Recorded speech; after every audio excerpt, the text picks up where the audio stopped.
dear students, welcome to the channel Economics Learners Point. This is Vishal and today we will talk about demand function and law of demand. So let's start. Demand function, it states the relationship between demand for a product and its determinant. Demand function क्या करती है, एक product की quantity demanded और वो factors जो demand को effect करते हैं या अफेक्ट करते हैं उसके रिलेशनशिप को शो करती है.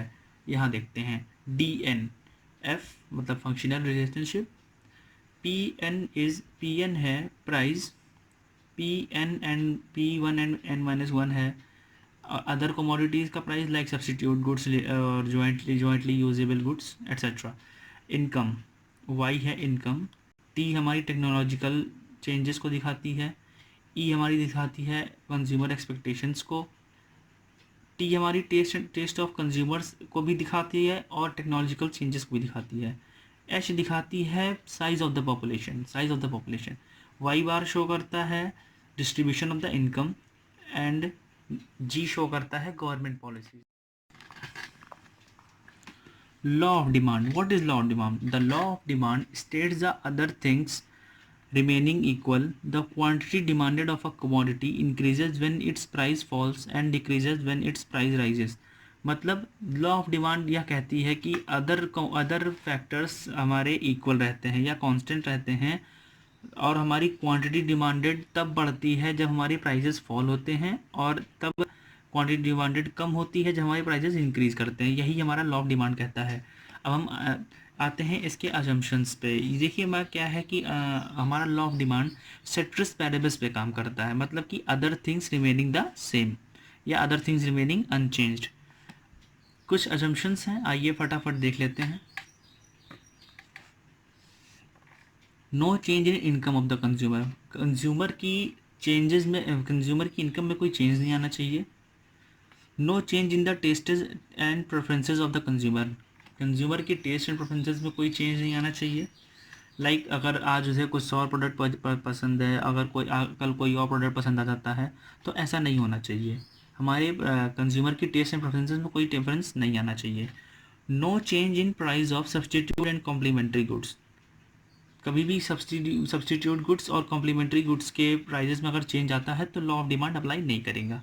No change in population size में डिफरेंस नहीं आना चाहिए. No change in distribution of income equal unequal, मैंने बताया था आपको पिछले वीडियो में. जो हमारा पॉपुलेशन डिस्ट्रीब्यूशन इनकम है उसमें हमारा कोई चेंज नहीं आना चाहिए. जिस हिसाब से हमारी प्रीवियसली इनकम डिस्ट्रीब्यूट हो रही थी वैसे ही डिस्ट्रीब्यूट होनी चाहिए. ठीक है, अब हम आते हैं कि प्रोडक्ट किस तरह का होना चाहिए. It should be a normal commodity, एक नॉर्मल कमोडिटी होनी चाहिए. ऐसा नहीं कि ये लग्जरियस कमोडिटी हो या ऑस्पिशियस कंजम्पशन की कमोडिटी हो. Demand schedule is a tabular statement showing quantity demanded at various prices. जो भी हम वेरियस प्राइसेस पे क्वांटिटी डिमांड करेंगे वो हमारी डिमांड शेड्यूल होती है. इंडिविजुअल डिमांड आप जानते ही हो, जब कोई एक हाउस होल्ड कोई डिमांड करता है किसी प्रोडक्ट की तो वो इंडिविजुअल डिमांड होती है. ठीक है, तो हम आते हैं इंडिविजुअल डिमांड शेड्यूल पे. It is the table which shows various quantities of commodities that would be purchased at different prices by a household. मतलब कि यह एक ऐसी टेबल है जो हमारी वेरियस क्वांटिटीज़ को शो करेगी जो हम एक प्राइस पे या डिफरेंट प्राइसेस पे एक हाउस होल्ड एक प्रोडक्ट को कंज्यूम करेगा. आइए एक एग्जांपल लेते हैं मैंगोज़ का. Individual demand schedule for mangoes. अब देखिए प्राइजेज पर केजी में दिए हुए हैं, क्वांटिटी डिमांडेड पर वीक है केजी में. ठीक है, प्राइजेज देखिए 60, 50, 40, 30 रुपीज़ में है. 1, 2, 4, 6. आपने देखा कि यहाँ पे क्या था कि 60 जब प्राइस था मैंगोज़ का, जब मैंगो का प्राइस 60 था तो हमारा कंज्यूमर या इंडिविजुअल हाउस होल्ड जब था तो वो 1 केजी पर वीक मैंगो परचेज़ कर रहा था. लेकिन जब उसने देखा प्राइस थोड़ी सी फॉल हो गई, 50 पे आ गई, तो उसने अपना कंजम्पशन बढ़ा के 2 केजी पर वीक कर दिया.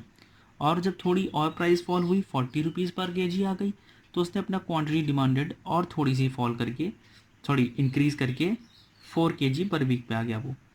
अब हम देखते हैं कि जब प्राइस 30 हो जाता है जो कि इस शेड्यूल का सबसे मिनिमम प्राइस है, तो वहाँ पे क्वांटिटी डिमांडेड सबसे मैक्सिमम हो जाती है 6. तो इससे हमको एक चीज़ ये भी पता चलती है कि यहाँ पे law of demand perfectly apply हो रहा है. दैट कि जब प्राइसेस ज़्यादा होगी तो डिमांड कम होगी, जब प्राइसेस कम होगी तो डिमांड ज़्यादा होगी। अब हम आते हैं मार्केट डिमांड शेड्यूल पे। It is a table which shows various quantities of a commodity that all the buyers consumers will purchase eight different prices during a given period. Market demand schedule, जब एक दो से तीन, दो या तीन से मतलब एक से ज़्यादा, जब एक से ज़्यादा हाउस होल्ड किसी भी प्रोडक्ट की क्वांटिटी को वेरियस प्राइस लेवल से परचेज़ करेंगे तो वो हमारी मार्केट डिमांड शेड्यूल होगी। ठीक है, अब हम देखते हैं कि हमारे पास टेबलर प्रेजेंटेशन है। यहाँ पे हमने फिर से मैंगोज़ का एग्जांपल लिया है। 60 पर केजी, 60 पर केजी, 50 पर केजी, 40 एंड 30, दो हाउस होल्ड है, household A, household B, और फिर टोटल मार्केट डिमांड है। अब आप देखिए हमारे पास जब 60 पर केजी प्राइस था मैंगो का, तो हमारे पास क्वांटिटी डिमांडेड पर वीक थी 1 KG, by A and by B थी 2 केजी। जब 50 प्राइस हुआ तो 2 केजी हो गई क्वांटिटी डिमांडेड ए की, और बी की 3 हो गई। जब 40 प्राइस हुआ तो क्वांटिटी डिमांडेड ए की 4 हो गई, 4 केजी पर वीक, और बी की 5 केजी पर वीक हो गई। और जब प्राइस 30 हुआ, that is the minimum price of in this schedule, और जब क्वांटिटी डिमांडेड हमारी सबसे ज़्यादा हो गई 6 केजी और 7 केजी रिस्पेक्टिवली।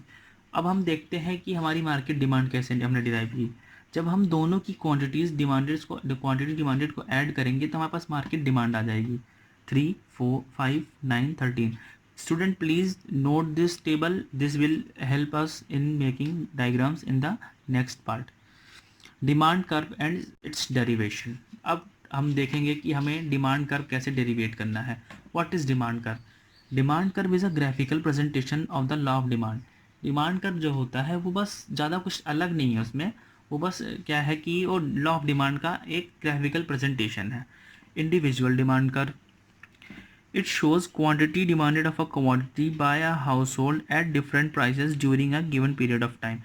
जब एक हाउस होल्ड, इंडिविजुअल डिमांड कर में जब एक हाउस होल्ड किसी कमोडिटी की क्वांटिटी डिमांड करता है अलग अलग प्राइसेस पे और गिवन पीरियड ऑफ टाइम में, तो वो उसको हम जब डिराइव करेंगे एक कर्व के फॉर्म में तो हमारी इंडिविजुअल डिमांड कर्व हो जाएगी। ये देखिए हमारी इंडिविजुअल डिमांड कर्व है। ठीक है, प्राइस 60, 50, 40, 30, QD 1, 2, 4, 6। अब हमने एक्स एक्सिस पे लिया है quantity of mangoes in KG, and Y axis पे लिया है प्राइस इन रुपीज़। आप देख सकते हैं 1 पे जब 1 केजी थी 60 रुपीज़, 1 केजी डिमांड हो रही थी, तो ए पॉइंट है यहाँ पे आप देख रहे हैं। ठीक है, जब उस 50 रुपीज़ प्राइस हो गया तो उसकी डिमांड हल्की सी बढ़ गई, नेगेटिव स्लोपिंग हो गई।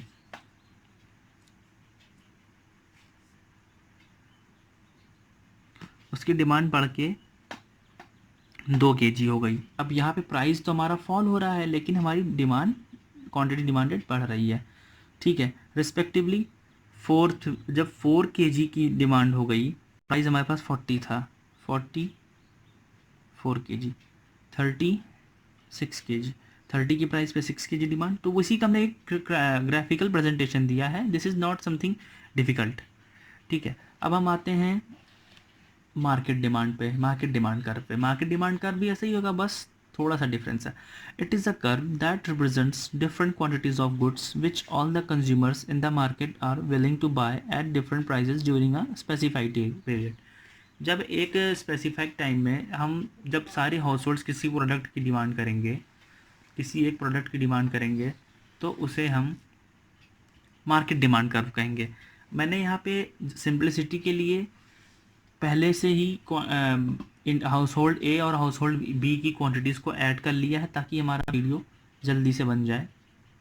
ठीक है, और हमारी सिंप्लिसिटी हो जाए समझने में।